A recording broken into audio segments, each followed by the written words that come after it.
உங்கள் சத்யாவின் full moon sale up to 70% தள்ளுபடி. AC விலை 2ஆம் தேதி முதல் 15% வரை உயர்கின்றது. இப்போது ஏசி வாங்கி பணத்தை சேமியுங்கள். விஜய் அவர்கள் கொளத்தூர் வந்தார். கொளத்தூர் வந்ததுக்கு அப்புறம் பேசிட்டு இருக்கும்போது மைக் இஷ்யூ ஆகுது அண்ட் பாதியிலேயே டக்குன்னு முடிச்சுட்டு கிளம்பிடுறாரு. Vellivakkam program cancel. இதுல என்னதான் நடக்குது? இன்னொரு கரூர் சம்பவத்தை நடத்துவதற்கு திருட்டு முன்னேற்ற கழகம், உதயசூரியன் என்கிற சின்னத்தை கையில் வைத்திருக்கிற திராவிட முன்னேற்ற கழகம் கொளத்தூரில் நிகழ்த்துவதற்கு தயாராகிவிட்டார். ஆதாரம் இல்லாமல் இல்ல அந்த தெருவில் நீங்க பார்த்துருப்பீங்க. அங்கே தலைவனை காண வந்த பெண்கள் என்ன சொன்னாங்கன்னு நீங்க பார்த்துருப்பீங்க. இந்த ஏரியாவில் பஸ்ஸே வராது, ஆனால் எம்டி பஸ் 6 பஸ் எப்படி வந்ததுன்னு கேட்கிறாங்க. அப்ப திட்டமிட்டு திமுக கும்பல்களால் பணியாளர்கள் அந்த வாகனமும் அதுல தான் வந்திருக்கு. நீங்க ஒவ்வொரு விஷயத்தையும் இது முழுக்க காரணம் நான் சொல்றேன், குற்றச்சாட்டு வைக்கிறேன். முன்னாள் ரவுடித்துறை அமைச்சராக இருக்கிற கே சேகர்பாபு அவர்கள் ஏற்பாட்டில் தான் இது எல்லாமே நடந்திருக்குங்கிறத நாங்கள் குற்றச்சாட்டை வைக்கிறோம். கலவரங்களை தூண்டி பிணங்களை பார்க்க வேண்டும், அதுவும் சொந்த தொகுதி மக்களையே பிணங்களை பார்க்க வேண்டும் அப்படிங்கிற அடிப்படையில தான் நேத்து. இல்ல சார், எந்த ஒரு கட்சி தலைவரும் எந்த ஒரு அரசியல் கட்சி தலைவரும் குறிப்பாக முதல்வராக இருக்கிறவங்க தன்னுடைய மக்கள் இறக்கணும்னா நினைக்க மாட்டாங்க. அப்புறம் ஏன் 3 பேருந்து எம்டி பேருந்து விடணும்? ஒன்றும் இல்லை, முன்னாடி தொண்டற்படை வருது, பாதுகாப்புக்கு தொண்டற்படை, பின்னாடியும் ஒரு தொண்டற்படை வருது, நடுவில் தலைவரோட வாகனம் வருது, பிரச்சார வாகனம். இந்த பிரச்சார வாகனத்துக்கும் இந்த தொண்டற்படையினுடைய வாகனத்துக்கும் இடையில ஓடுறாங்க குறிக்க. அதை தடுப்பதற்கு 2 தொண்டற்படை வீரர்கள் அந்த பக்கம் இந்த பக்கம் ஓடிட்டே இருக்காங்க. இது யார் செய்யறது? காவல்துறை செய்யணுமா இல்லையா? ஏன் செய்ய மறுத்தாங்க?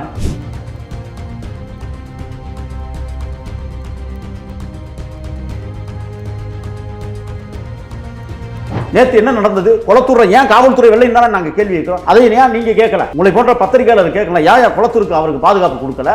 ஏன் காவல்துறை வெள்ள? காவல்துறை நிறுத்தியவர்கள் யார்? யார் உத்தரவிட்டது? எங்கிருந்து உத்தரவு வந்தது? யாரால் உருவாக்கப்பட்டது? ஏன் சொல்லல? நான் பேசுறது உங்களுக்கு கேக்குதா? 30 ஸ்பீக்கர் வச்சிருந்தா கேட்டுருங்க சார். ஏன் சார் கேட்காம போச்சு?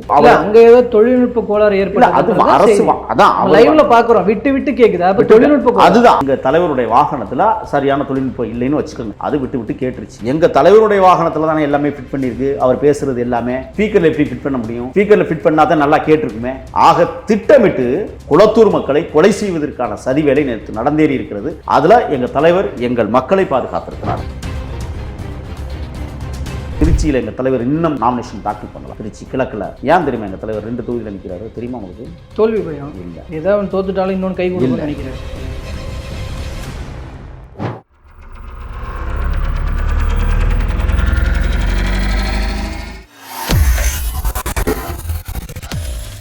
வேலை வேண்டுமா?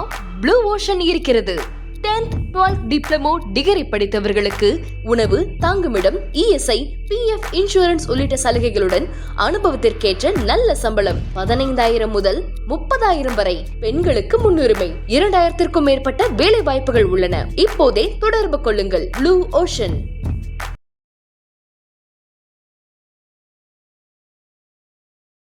தமிழ் நேயர்கள் அனைவருக்கும் அன்பு வணக்கம். இன்றைய சிறப்பு நேர்காணலில் நம்மோடு இணைந்திருக்கிறார் தமிழக வெற்றி கழகத்தை சேர்ந்த திரு முகில் அவர்கள். அவரிடம் தற்போது தமிழக வெற்றி கழகம் தொடர்பாக இன்று பேசுபொருளாக போய்கொண்டிருக்கிற சில விவகாரங்கள் பற்றி பேசலாம். வணக்கம் சார்.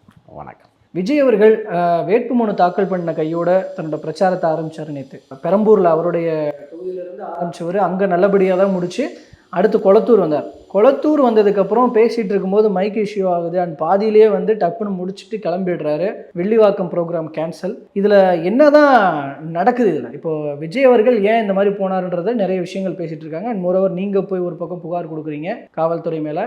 பட் கொளத்தூரில் விஜய் மீது வழக்கு பதிவு செய்யப்பட்டிருக்கு 5 பிரிவுகளின் கீழே. என்ன சொல்ல நினைக்குது தாவேக்கா? இன்னொரு கரூர் சம்பவத்தை நடத்துவதற்கு திருட்டு முன்னேற்ற கழகம், உதயசூரியன் என்கிற சின்னத்தை கையில் வைத்திருக்கிற திராவிட முன்னேற்ற கழகம் கொளத்தூரில் நிகழ்த்துவதற்கு தயாராகிவிட்டார்கள். ஆதாரம் இல்லாமல் இல்லை, சொந்த தொகுதி மக்களையே கொலை செய்வதற்கு தயாராகிவிட்ட காரணத்தால் தான் இந்த கூட்டம் பாதியிலேயே ரத்து செய்யப்பட்டிருக்கு. ஆதாரம் அசாதாரண சூழ்நிலைகள், காவலர்களும் பாதுகாப்பு இல்லை. என்ன இந்த நேரத்தில் தேர்தல் கமிஷன் கையில் எடுத்திருக்கு. காபந்து அரசு தமிழ்நாட்டில் நடந்து கொண்டிருக்கிறது. முன்னாள் முதலமைச்சராகி போனார் மு.க. ஸ்டாலின். ஆனால் இன்றைக்கும் மு.க. ஸ்டாலினால் நியமிக்கப்பட்ட காவல்துறை அதிகாரிகள் பணியாற்றி கொண்டிருக்கிறார்கள். தேர்தல் கமிஷன் அது மிக ஒரு நேர்மை கொண்ட ஒரு தேர்தல் ஆணையரை தமிழ்நாடு பெற்றிருக்கிறது. அர்ச்சனா பட்நாயக் ரொம்ப நேர்மையாக செயலாற்றக்கூடியவர்கள். இன்றைக்கி அவருக்கு கீழே பணியாற்றக்கூடிய அதிகாரிகளும் நேர்மையோடு நடந்தாலும் காவல்துறை திமுகவினுடைய காவல்துறையாகத்தான் இன்று வரை செயலாற்றி கொண்டிருக்கிறது என்பதுதான் தமிழக வெற்றி கழகத்தினுடைய குற்றச்சாட்டு. பொதுவாக சென்னை மாநகரத்தினுடைய ஆணையரை எல்லாம் மாற்ற வேண்டும். மாவட்ட ஆட்சித்தலைவர்கள் இன்னைக்கு இருக்கிறார்கள், பல பேர் திமுகவின் மாவட்ட ஆட்சித்தலைவர்களாக மாறி இருக்கிறார்கள். இந்த குற்றச்சாட்டை நாங்கள் பகிரங்கப்படுத்துகிறோம். நேற்றைய தினம் இப்போ யார் பாதுகாப்பு கொடுப்பது? சரி, 3000 பேர் தான் பார்க்க முடியும்னு எப்படி நாங்கள் உத்தரவாதம் தர்றது? ஒரு தலைவன் வருகிறார், குடும்பத்துக்குள்ள இருக்கிறவன் அவனுடைய மனநிலை சார்ந்தது. நான் போய் என் தலைவனை பார்த்துட்டு வரேன்னு சொல்கிறான், இல்லை சில பேர் என் நடிகனை பார்த்துட்டு வரேன்னு சொல்கிறான். அதை எப்படி நாம் கணக்கு பண்ணி கணக்கிட்டு கொண்டு வருவது? யோசிச்சு பாருங்க நீங்கள். அப்போ நேற்று 3000 பேர் திரளுகிற கூட்டம்னு ஒரு குத்துமதிப்பாக சொல்ல முடியும். 30,000 பேர் கூடுறான்னா அதுக்கு நாங்கள் தமிழக வெற்றி கழகம் என்ன செய்ய முடியும்? அதை பாதுகாப்பை உறுதிப்படுத்துவது தேர்தல் கமிஷன். தேர்தல் கமிஷனுக்கு கீழே செயலாற்றக்கூடிய காவல்துறை. அப்போ காவல்துறை தேர்தல் கமிஷனுக்கு எந்த விதமான அறிக்கையும் கொடுக்காமல் தாந்தோண்டித்தனமாக திமுகவினுடைய காவல்துறையாக செயலாற்றியதனுடைய விளைவுதான் நேற்று முன்னாள் முதலமைச்சர் தொகுதியான குளத்தூர் தொகுதியில் அந்த தொகுதியில் காண்டிடேட் திராவிட முன்னேற்ற கழகத்தினுடைய வேட்பாளராக களமிறக்கப்படுகிற ஸ்டாலின் அவர்களுடைய ஏற்பாட்டில் தான் நேற்று காவல்துறை அங்கே இறக்கப்படவில்லை. இன்னொரு குற்றச்சாட்டையும் நாங்கள் பதிவு செய்கிறோம். அந்த தெருவில் நீங்கள் பார்த்துருப்பீங்க, அங்கே தலைவனை காண வந்த பெண்கள் என்ன சொன்னாங்கன்னு நீங்கள் பார்த்துருப்பீங்க. இந்த ஏரியாவில் பஸ்ஸே வராது, ஆனால் எம்டி பஸ் 6 பஸ் எப்படி வந்ததுன்னு கேட்குறாங்க. ஆம்புலன்ஸே வராது, எப்படி ஆம்புலன்ஸ் வந்ததுன்னு கேட்குறாங்க. அப்ப திட்டமிட்டு திமுக கும்பல்கள் ஆம்புலன்ஸ் சொல்ல அந்த முதல்ல தூய்மை பணியாளர்கள் அந்த வாகனமும் அதுல தான் வந்திருக்கு. நீங்க ஒவ்வொரு விஷயத்தையும் இது முழுக்க காரணம் நான் சொல்றேன், குற்றச்சாட்டு வைக்கிறேன். முன்னாள் ரவுடித்துறை அமைச்சராக இருக்கிற கே சேகர்பாபு அவர்கள் ஏற்பாட்டில் தான் இது எல்லாமே நடந்திருக்குங்கிறத நாங்கள் குற்றச்சாட்டை வைக்கிறோம். ஏன்னா இன்றைக்கு அந்த காவல்துறையுடைய கண்ட்ரோலை முன்னாள் அந்த ரவுடித்துறை அமைச்சர் தான் கையில் வச்சுக்கிட்டு இவ்வளவு ஆட்டம் காண வைக்கிறார்.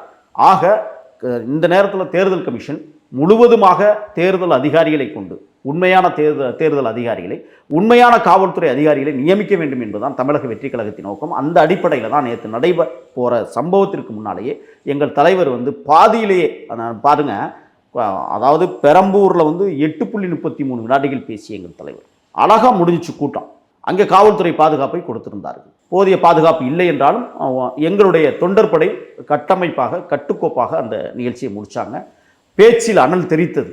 இந்த பேச்சை தான் நிச்சயமாக குளத்தூரில் பேச போகிறார் விஜய் அப்படிங்கிறது எண்ணிய திமுக கும்பல், திமுகவுடைய தலைவர் மரியாதைக்குரிய ஸ்டாலின் அவர்கள் இன்றைக்கு என்ன செஞ்சுக்கிறாருன்னா, கலவரங்களை தூண்டி பிணங்களை பார்க்க வேண்டும், அதுவும் சொந்த தொகுதி மக்களையே பிணங்களை பார்க்க வேண்டும் அப்படிங்கிற அடிப்படையில் தான் நேற்று நான் சொல்றேன் கேளுங்க. இல்ல சார், எந்த ஒரு கட்சி தலைவரும் எந்த ஒரு அரசியல் கட்சி தலைவரும் குறிப்பாக முதல்வராக இருக்கிறவங்க தன்னுடைய மக்கள் இறக்கணும்லாம் நினைக்க மாட்டாங்க. அப்புறம் ஏன் 3 பேருந்து எம்டி பேருந்து விடணும்? நான் என்ன கேட்கிறேன்னா, அதுக்கு பின்னாடி என்ன நடந்ததுன்னு விசாரிச்சாதான் தெரியும். நீங்க எப்படி முன்முடிவுக்கு வரலாம் நாங்க கேட்கிறோம். பேருந்தே வராத தெருவில் பேருந்து வந்ததின் மர்மம் என்ன? முன்னாள் முதலமைச்சர் விளக்குவாரா? ஸ்டாலின் சொல்லுவாரா? ஏன் குப்பை வண்டி உள்ளே வந்தது? ஏன் ஆம்புலன்ஸ் உள்ளே வந்தது? இதே தானே கரூர்லையும் நீங்க பண்ணீங்க. அப்ப கரூர்ல 41 பேரை கொன்னுட்டு திருப்பி எங்க மக்களை இன்னைக்கு குளத்தூர்லையும் கொள்ளுவதற்கு நீங்கள் தயாராகி விட்டீர்கள் என்றால் குற்றச்சாட்டை நாங்கள் பதிவு பண்றோம் தான் சொல்றோம். எப்படி பெரம்பூர்ல எளிமையா நல்லா அழகா போனுச்சு, குளத்தூர்ல ஏன் அந்த சம்பவம் இல்ல? அதே தான் இங்கேயும் நான் கேட்கிறேன். பெரம்பூர்ல பாதுகாப்பு கொடுக்க முயன்ற காவல்துறையால அது எப்படி குளத்தூர்ல கொடுக்க முடியலன்னு சொல்ல முடியுங்களா? பெரம்பூர்ல இருக்கிற காவல்துறை மனிதநேயத்தோடு நடந்திருக்கிறாங்க, மக்களை பாதுகாக்க வேண்டும்னு நினைச்சிருக்காங்க. குளத்தூர் தொகுதியில் நீங்க குற்றம் சாட்டுற அதே முதல்வருக்கு கீழே இப்போ தேர்தல் ஆணையத்து கட்டுப்பாட்டில் செயல்படுற காவல்துறை தான். அது எப்படி அங்க ஒரு மாதிரி இங்க ஒரு மாதிரி இருக்க முடியும்? நான் கேட்கிறேன். கூட்டம் தானே காரணம். பெரம்பூர் நட்சத்திர வேட்பாளர் எங்க தலைவர், குளத்தூர்ல நட்சத்திர வேட்பாளர்ங்கிறவர் 2 பேர் நிற்கிறாங்க. ஒன்று எங்கள் கட்சியில் பாபன் நிற்கிறாங்க, அடுத்து தான் முன்னாள் முதலமைச்சர் ஸ்டாலின் நிற்கிறார். நான் என்ன கேட்குறேன்னா, ஸ்டாலின் தோத்து விடக்கூடாதுங்கிறதுல காவல்துறை தீவிரமாக இறங்கி வேலை செஞ்சுட்டு இருக்காங்க. அப்போ அதை அடியோடு மாற்றணுமா இல்லையா? அங்கே திமுகவால் நியமிக்கப்பட்ட காவல்துறை அதிகாரிகள் தான் வேலை செய்கிறார்கள். அது திமுகவினுடைய காவல்துறையாகத்தான் இருக்கிறாங்க. நான் என்ன கேட்குறேன்னா, குளத்தூரில் 4.6 வினாடிகள் மட்டுமே எங்கள் தலைவர் பேசணும். மொத்தமே கிட்டத்தட்ட 12 நிமிடம் 39 வினாடிகள் தான் நேற்றைய பேச்சு. இந்த 12 நிமிடத்துக்கே இவ்வளவு பதறுகிறார்கள் என்றால் இந்த பதறுகளை எங்கே கொண்டே நாம் சொம்முவதுன்னு பாருங்கள். அப்போ குளத்தூரில் திட்டமிட்டு நேற்று ஒரு மக்கள் நெருக்கடியை உருவாக்கி அதில் படுகொலை செய்வதற்கான எல்லா ஏற்பாடுகளையும் கரூரில் எப்படி செய்தார்களோ அதே போல் இங்கே உருவாக்க நினைத்தார்கள். அதைத்தான் எங்கள் தலைவர் தவிடுபடியாக்கி பாதியிலேயே பிரச்சாரத்தை முடித்துவிட்டு உடனடியாக அவர் வெளியேறாரு, அந்த தொகுதியை விட்டே வெளியேறாரு. அதுக்காக நாங்கள் குளத்தூரில் பிரச்சாரம் பண்ணாமலாம் இருக்க மாட்டோம். தலைவர் இன்னொரு முறை அங்கே வரத்தான் போகிறார். என்ன பண்ண போறீங்க? மக்கள் வெள்ளத்தை யார் பாதுகாக்கணும்? ஒன்று தனிப்பட்ட ரீதியில் ஒவ்வொரு மக்களும் ஒவ்வொரு மனிதனும் பாதுகாத்துக் கொள்ள வேண்டும், இல்லையே அரசு பாதுகாக்க வேண்டும். இப்ப இல்ல, அரசு இந்த இடத்துல ஒரு கேள்வி வருது. தாவேகா தொண்டர் பாதுகாப்பு படைன்னு ஒரு அமைப்பை உருவாக்குனீங்க, அது எங்க போச்சு நேத்துல? நீங்க நல்ல கேள்வி கேட்குறீங்க. இப்போ எல்லா தொகுதியிலையும் அவங்க போய் வேலை செய்கிறாங்க. தலைவனுக்கான பாதுகாப்பை மட்டுமே உறுதி செய்கிற இடத்துல இல்லை. நல்லா தெரிஞ்சுக்க, முன்னணி தலைவர் பெருமக்கள் இன்றைக்கு களத்தில் நிற்கிறாங்க. அதுதான் பெரம்பூர்லயும் காணாம. இல்ல அப்படியே ஏன் காணல? நேற்று தலைவருக்கு வாகனத்துக்கு முன்னால இப்போ தொண்டர் பாதுகாப்பு படை தானே போனுச்சு. நீங்க பார்த்துருப்பீங்களா, கருப்பு உடை அணிந்து எல்லாத்தையும். அதையும் தாண்டி தான் இப்போ இந்த பிரச்சனை. ஆமா, அதையும் தாண்டி தானே இந்த பிரச்சனை நடந்திருக்கு நேற்று. சார் இல்ல, நான் வந்து யதார்த்தமா ஒரு கேள்வி கேட்கிறேன். இப்போ கரூர் சம்பவம் ஒண்ணு நடந்தது. அதற்கு மிக முக்கிய காரணம் அதீத கூட்டம் சேர்வது அப்படிங்கிறது. விஜய் மாதிரியான ஒரு பிரபல்யத்தை பார்க்கறதுக்காக எல்லாரும் வருவதுன்றது இயற்கையான ஒரு விஷயம் தான் அப்படின்றது. இப்ப இதுல காவல்துறையை தாவேகா குற்றம் சொல்லுது, ஏற்கக்கூடிய ஒன்றுதான். இந்த பக்கம் தாவேகா மீண்டும் இது போன்ற விஷயம் நடக்கக்கூடாதுன்னு அப்படிங்கிறதுக்காக என்ன முன்முடிவுகளை முயற்சிகளை நீங்க எடுத்தீங்க? ஏன்னா அப்படி எடுத்திருந்தா அது இங்க அமல்படுத்தப்பட்டதா? அப்படி அமல்படுத்தப்பட்டிருந்தா விஜய் அவர்கள் இப்படி பாதியில நிறுத்திட்டு போக வேண்டிய சிச்சுவேஷன் ஏற்பட்டிருக்குமா? இந்த மாதிரி அரசாங்கம் தான் உரிய பாதுகாப்பை கொடுக்கணும். மக்கள், அதாவது தொண்டர்கள் எப்படி எவ்வளவு பாதுகாப்பை நீங்க கொடுக்க முடியும் தொண்டர்களை சொல்லுங்கள். இப்போ ஒன்றும் இல்லை, முன்னாடி தொண்டர் படை வருது, பாதுகாப்புக்கு தொண்டர் படை, பின்னாடின்னு ஒரு தொண்டர் படை வருது, நடுவில் தலைவரோட வாகனம் வருது, பிரச்சார வாகனம். இந்த பிரச்சார வாகனத்துக்கும் இந்த தொண்டர் படையினுடைய வாகனத்துக்கும் இடையில ஓடுறாங்க குறிக்க. அதை தடுப்பதற்கு 2 தொண்டர் படை வீரர்கள் அந்த பக்கமும் இந்த பக்கமும் ஓடிட்டே இருக்காங்க. இது யார் செய்யறது? காவல்துறை செய்யணுமா இல்லையா? ஏன் செய்ய மறுத்தாங்க? சரி, பின்னாடி வந்த அந்த தொண்டர் படை வாகனம் இருக்குல்ல, அந்த வாகனத்துக்கும் தலைவருடைய வாகனத்துக்கு இடையில நீங்கள் நேற்று காட்சியில் பார்த்துருந்தீங்கன்னா தெரியும், அப்படியே நிற்கிது, வண்டி நிற்கிது. என்ன காரணம்னா அவ்வளோ பேர் உள்ளே ஓடுறான். அதாவது தொண்டர் படை எவ்வளோ பேர் நாங்கள் நியமிக்க முடியும்? நேற்று மட்டுமே 56 தொண்டர் படை வீரர்கள் இங்கே வந்தாங்க. சரி, ஏன் போலீஸ் படை ஒன்று கூட வரல? இதுக்கு என்ன பதில் இருக்கு? நேற்று எங்கள் தொண்டர்கள் தான் இவ்வளவு நேரத்துக்கும் பாதுகாப்பு கொடுத்தாங்க. அப்போ நாங்கள் செல்லுகிற இடமெல்லாம், எங்கள் தலைவர் செல்லுகிற இடமெல்லாம் நாங்களே பாதுகாப்பு கொடுக்குறோம்னா அப்புறம் எதுக்கு காவல்துறை இயங்கிக்கிட்டு இருக்கு? எதுக்காக காவல்துறை வேலை செய்கிறாங்க? மக்கள் வரி பணத்தில் ராஜினாமா பண்ணிட்டு போக வேண்டியது தானே அவங்களாம்.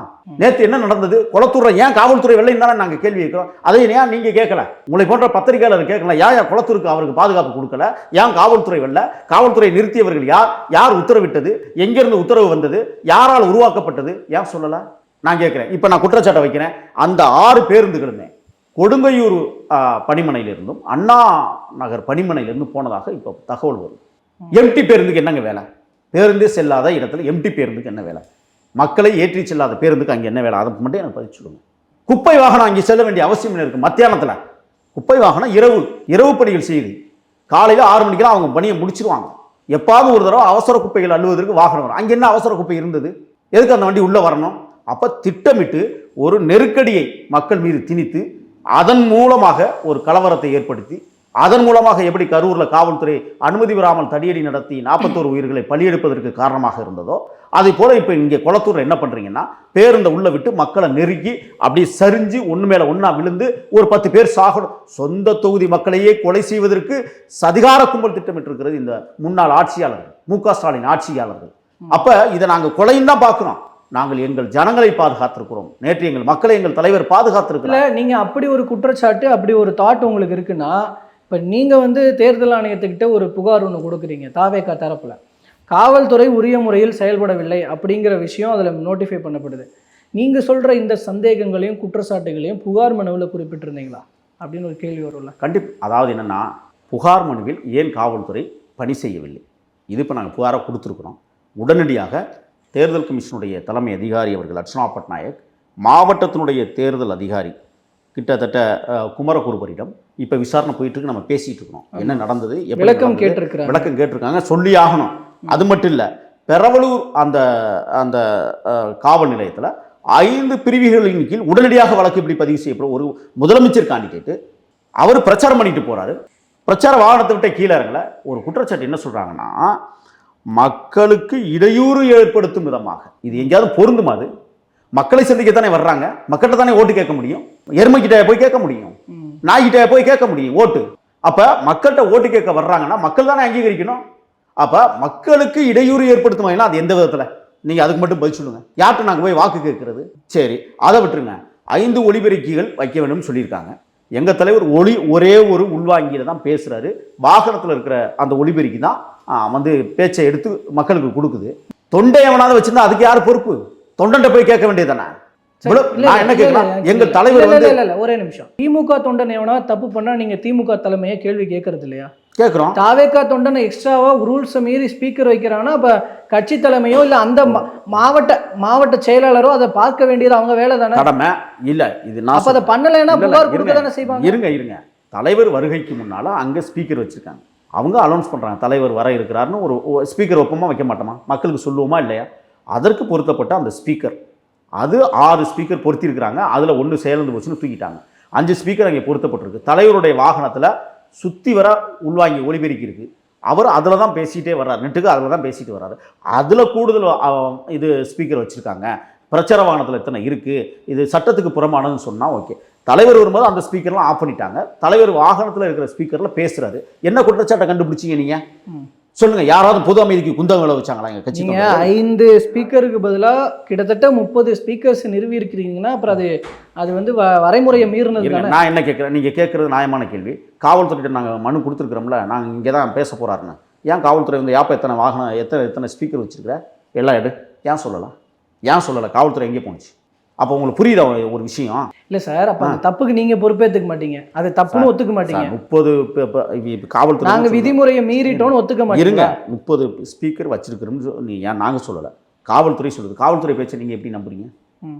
நான் கேட்குறேன், காவல்துறை என்ன செஞ்சிருக்கணும்? உடனடியாக நடவடிக்கை எடுத்து. நான் திரும்பவும் சொல்கிறேன், இந்த விஷயத்தை காவல்துறை சொல்லிடலாம், பட் இதை விசாரிக்க போகிறதோ முடிவெடுக்க போகிறதோ தேர்தல் ஆணையம். ஆமாம், அப்போ அங்கேருந்து நம்ம இந்த விஷயத்தை பார்க்கணும்ல. அப்போ அவங்க பார்க்குறாங்க. இப்போ நீங்கள் சொல்கிறது மாதிரி காபந்து அரசு தான் முதல்வர் முடிவெடுக்க முடியாது. ஆமாம், தேர்தல் ஆணையம் முடிவெடுக்குது.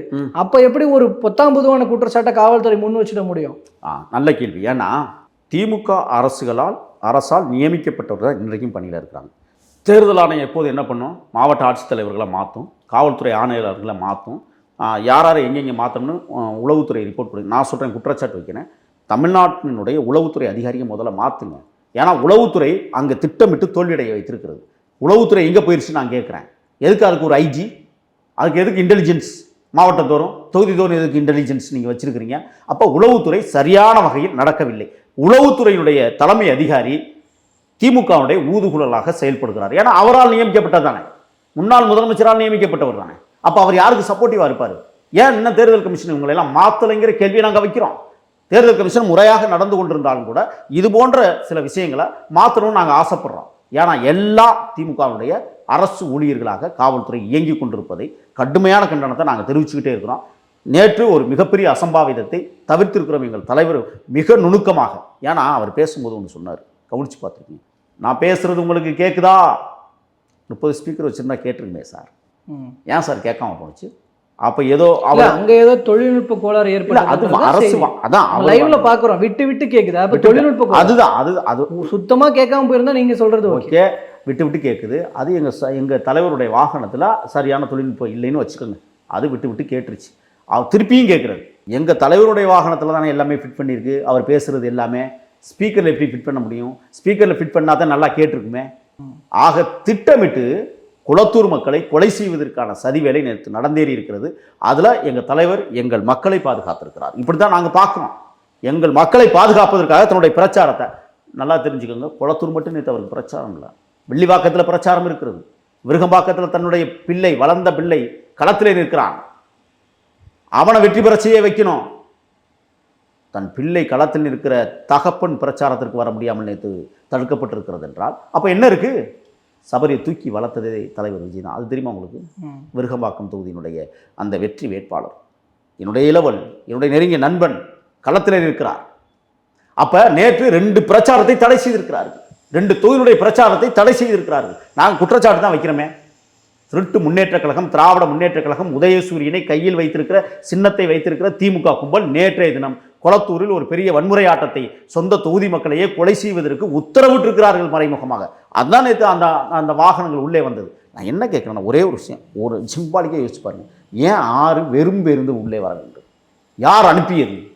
இல்லை, ஓகே, இது எல்லாத்தையும் நீங்க சந்தேகங்களா கிளப்பலாம். சந்தேகம் முன்முடிவுக்கு வர முடியாது. நான் என்ன கேட்குறேன்னா, முன்முடிவுக்கு வர முடியாது. இல்லை ஏன் வந்துச்சு நான் கேட்குறேன். விசாரணைக்கு அப்புறம் தெரிய வரும். சந்தேகம் இல்லைங்க, வந்துச்சா இல்லையா? அதான் விசாரணைக்கு அப்புறம் அது தெரிய வந்துடும். என்னங்க விசாரணை? கண்ணுக்கு முன்னாடி நடந்துச்சா இல்லையா?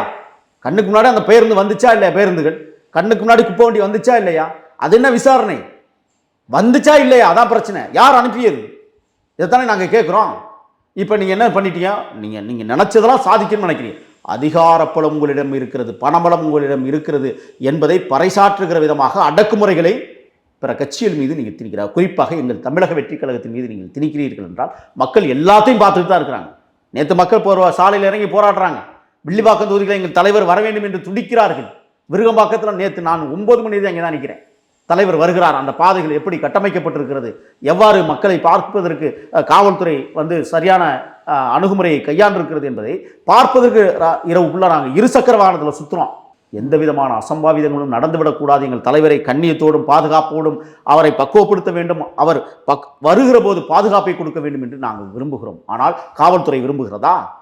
அப்போ திராவிட முன்னேற்ற கழகத்தின் காவல்துறையை அடியோடு ஒழிக்க வேண்டும் என்பதா என்னுடைய பிரதான நோக்கமே. நேற்றைய தினம் உங்களுக்கு நான் சொல்கிறேன், சில பேர் அயோக்கிய பேருக்கு பேசினான், வெயிலுக்கு பயந்துட்டு ஓடிட்டாருன்னு.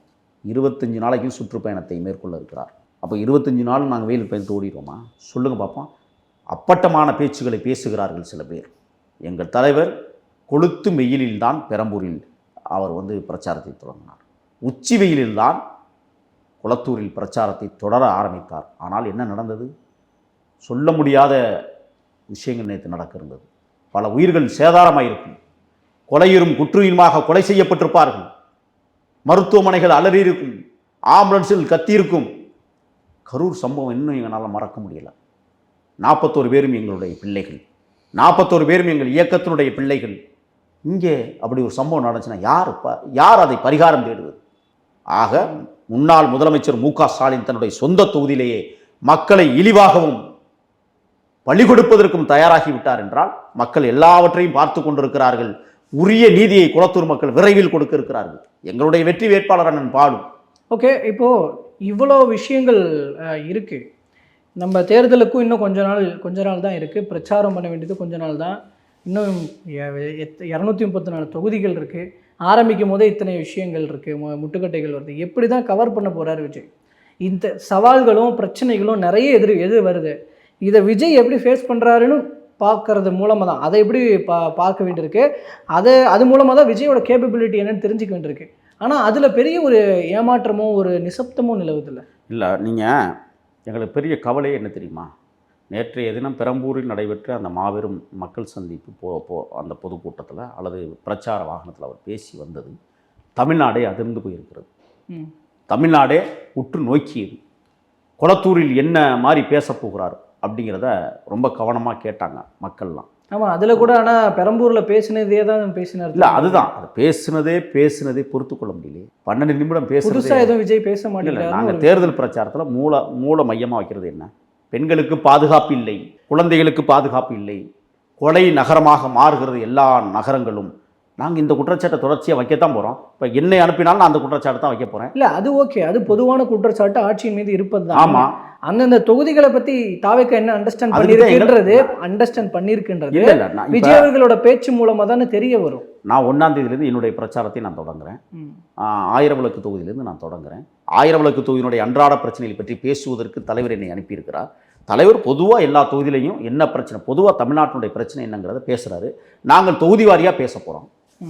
எங்களை கிளம்புறதுக்கு இருக்கிறார்ல, 20 நட்சத்திர பேச்சாளர்களை உருவாக்கி வைத்திருக்குல்ல, இப்போ நாளை மறுநாள்லேருந்து நாங்கள் கிளம்ப போகிறோம்ல. அப்போ நாங்கள் சொல்ல போகிறோம், அடித்த கொள்ளைகளை பேச போகிறோம், 4000 கோடி நக்கிக்கிட்டு போனதை பற்றி பேச போகிறோம். சென்னையில் சும்மாவெல்லாம் இல்லை, நாங்கள் எல்லாத்தையும் தயார்படுத்தி தான் வந்திருக்கிறோம். சென்னை மாநகரம் கொலை நகரமாக மாறுவதின் பின்னணி என்னன்னு நாங்கள் பேச போகிறோம். கருப்பர் நகரத்தின் தங்க தலைவன் ஆம்ஸ்ட்ராங்கை ஏன் படுகொலை செய்தீர்கள் அப்படின்னு திமுக பார்த்து கேள்வி கேட்க போகிறோம்.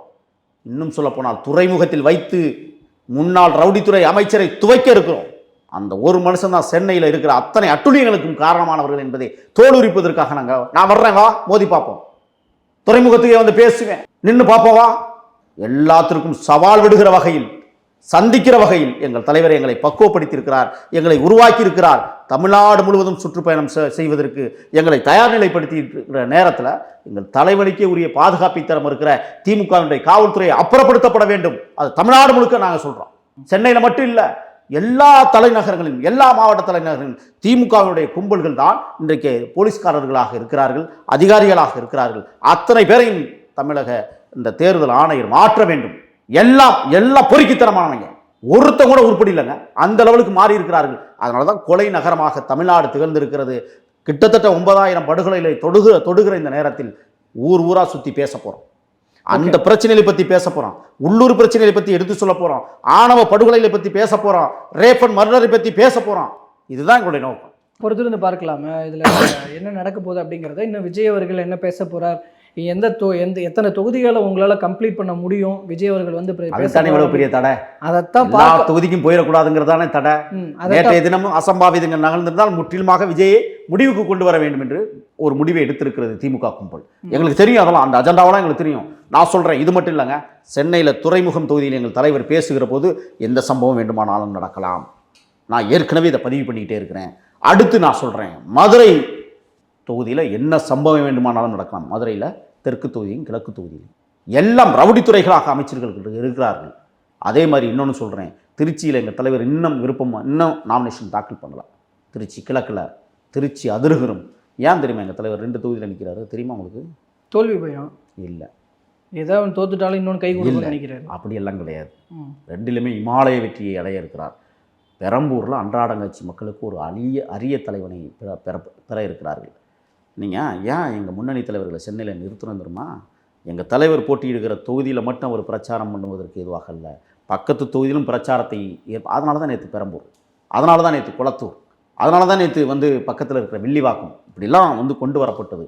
ஆனால் தொடக்கத்திலேயே முடிக்க வேண்டும் என்பது இவருடைய திட்டம். நாங்கள் அதை முறியடித்திருக்கிறோம். மக்களுக்கு பாதுகாப்பு அரணாக தமிழக வெற்றி கழகம் காத்திருக்கிறது. எந்த மக்களையும் பழிகொண்டு விடக்கூடாது, பலியாகி விடக்கூடாது என்பதை ரொம்ப பாதுகாப்பான விஷயங்களை நாங்கள் கவனம் செலுத்துகிறோம். ஆகையால் தான் இன்றைக்கி தலைமை தேர்தல் அதிகாரியை சந்தித்து எங்களது முன்னணி தலைவர்கள் மனுவை கொடுத்திருக்கிறார்கள். நல்ல செய்தி, இன்னும் ஒரு 2 மணி நேரத்தில் வந்துடும், பொறுத்துருங்க. ஓகே, பாப்போம், பொறுத்திருந்து. பல்வேறு தகவல்களை கருத்துக்களை பயந்து கொண்டமைக்கு ரொம்ப நன்றி. நன்றி.